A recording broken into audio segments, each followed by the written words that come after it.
This month we have been looking at Halton as our area focus, and today I'm going to have a look at some of the fantastic historical things you can find in Halton. Now Halton is full of loads of beautiful listed homes, but obviously I can't be looking at those and invading people's privacy, but instead we're going to look at some of the fantastic other features that we can see in the public areas.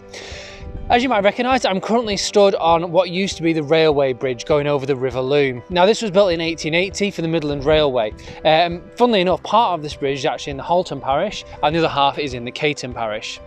The same applies to the road bridge, which is still in use for cars and lorries and things like that. That was built in 1883, and that was actually erected under the Lancashire County Justices Act in 1881 at the expense of the North and South Lonsdale residents. They both have their own fantastic architectural features. This bridge that I'm stood on at the moment, which was the railway bridge, is made mainly of iron, whereas the road bridge is made of local sandstone. It's a beautiful part of the countryside and there's some great walks around here for you to have a look at. Let's go and have a look at some of the other things we can find in Halton. Now, I've lived in and around this area for quite a number of years, and it's only recently through this project that I have learnt that just behind me on Castle Hill there used to be a Motte and Bailey castle. This was built by the Normans between the 11th and 13th centuries. During World War II this acted as a lookout post and it was built on there. You can just see just behind me the flag that marks the top of the Motte and Bailey castle there.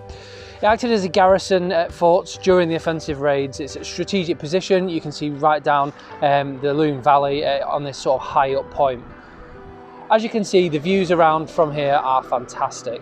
We can't get in any closer at the moment because it's now used as a field, but it still retains its special status on the Historic England websites.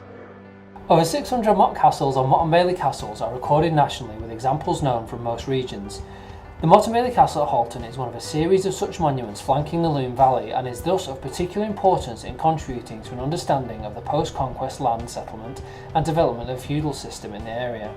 Its earthworks survive well, and the lack of subsequent occupation on the site, particularly in the Bailey, means the buried structural remains and environmental evidence will survive well.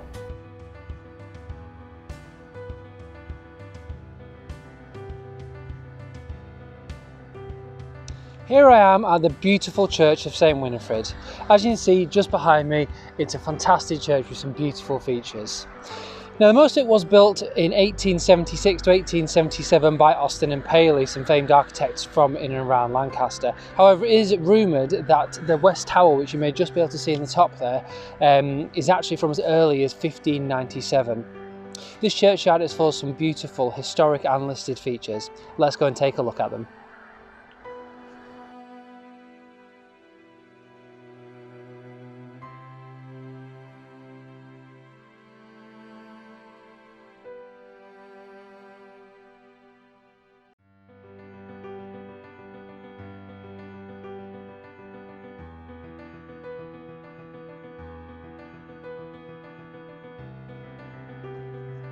Although currently undergoing some works, you can see the Bradshaw Mausoleum from 1775.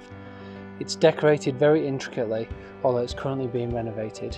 You can even see the coat of arms right on the very top.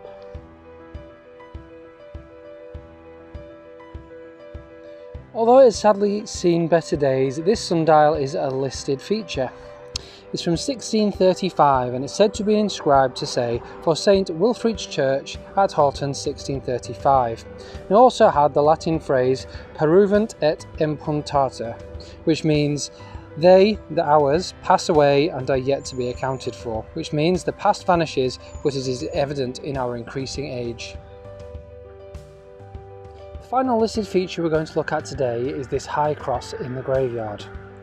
High crosses were erected in the 8th, 9th and 10th centuries and less than 50 remain. They show an important insight into art styles from the past. This one survived and is a good example of 11th century styles. Shows the Sigurd legend anglicised version of George slaying the dragon. At the top of the shaft you can see 4 evangelists, St Matthew, St Mark, St Luke and St John. They're associated with churches, religious services and cenotaphs marking burial places.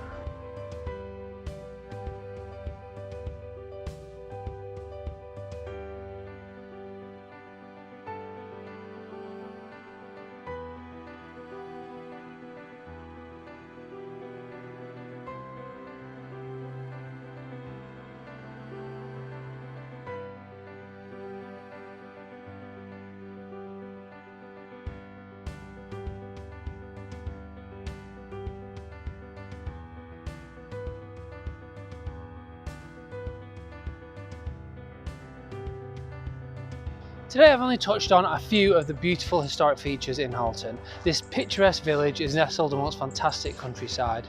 As I mentioned before, there's some wonderful historic buildings which have now been lovingly converted into homes. Just behind me here you can see Tower House as a fantastic example from the late 18th century, and on my left we've also got Clock House as well. If you've got any great historical stories about Halton, please do let us know. We love to learn more about the areas in which we sell and rent houses. It's a wonderful area to live in, but also within easy distance of Lancaster city centre. We look forward to joining you next month on our next area focus guide. Bye!